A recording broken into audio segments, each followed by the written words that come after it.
కాదంటే ఏం పిక్తారా? ఎర్ర ఎర్రి పప్ప, ఎటువంటి కష్టం పడకుండా అసలు ఏ క్వాలిఫికేషన్ లేకపోయినా మీ నాన్న ఉన్నోడనే ఒకే ఒక కారణంతో చెమట కూడా పట్టకుండా స్ట్రైట్ గా ఎండి చైర్ లో కూర్చున్న నీకేంత పొగరుంటే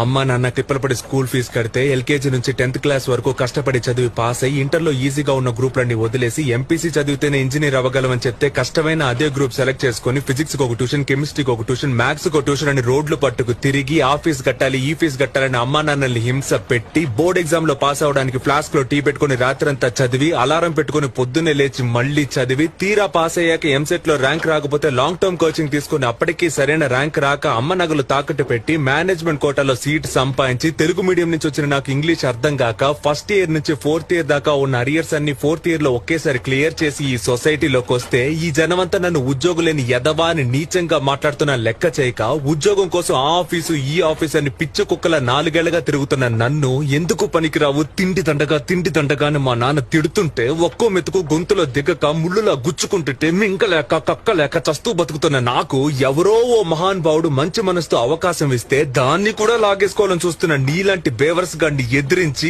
ఈ రోజు నీ ముందు నుంచి మాట్లాడుతున్న ఉద్యోగులేని గ్రాడ్యుయేట్ ని నాకెంత పొగరుండాలరా.